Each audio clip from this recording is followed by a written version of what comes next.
ZomCo, it was a creation from a few years ago. I was walking to work and happened to see a few bin men, and they were just doing their job, picking up rubbish, putting it in the skip and stuff. And as I walked by, I thought I saw a body part, something. It looked really odd. It was just like lying there. It looked like a hand from a distance, and this guy picked it up and threw it in the back. It wasn't, obviously, hopefully, anyway, but it just inspired me. I was thinking, for a long time I've wanted to make a zombie film, but I've always liked this kind of element of, when you see these TV shows that are documentaries about real life and following people around, and I thought, well, that's the kind of idea which I want to do as a comedy. So why not mix that and have these guys that go around picking up body parts, cleaning up after the apocalypse.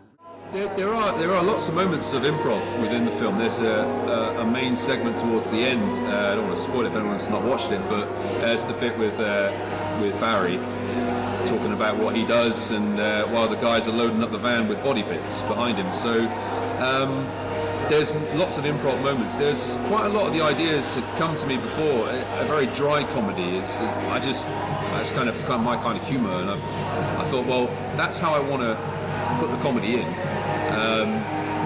How do I get that into a narrative that works? So I have these jokes. There's a joke about the little child who slipped on dog poo. That's in the middle of the film, and that joke was just something I had. It was like these two moments: dog poo, zombie bits. That was it. Okay, how do we put that together? So I had the little joke, but we had to lead up to that scene. So that's why I was talking to Jerry quite a bit, talking to Keith, and trying to get these elements put together, writing around these funny moments, and kind of worked out of that. Obviously, Rick, being the special effects man, he just knows this attention. When we were saying about even in the office scenes, where we have lots of like flyers, there's stuff on the wall where it's like, know before you throw, all that kind of zombie stuff. So you can like, what's what we're throwing out, body bits, are you throwing out trash cans or whatever it may be, what you're putting in the garbage. Well, we have that kind of information, like health and safety bullet points on the wall, especially for the company and things like that. And going back to like the body bags, they were specially made for the film. Elements of the van. My friend Matthew Forbert is a graphic designer.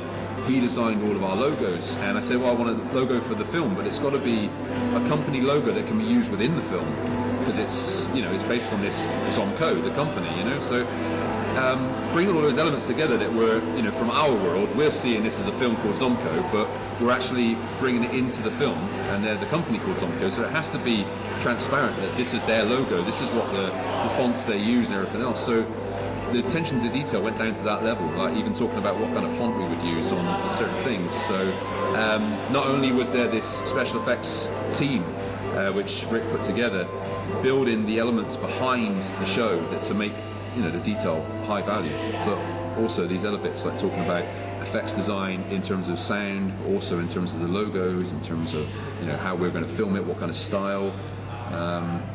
And it allowed me to pull on a lot of resources, a lot of people I know. That mockumentary style, I wouldn't have achieved it without Dan Price, our cameraman. He has this kind of guerrilla tactic when he films, I find. It's very capture the moment, and it's quite shaky and stuff, but that's how it's meant to be, because that's how he works, and that's how we want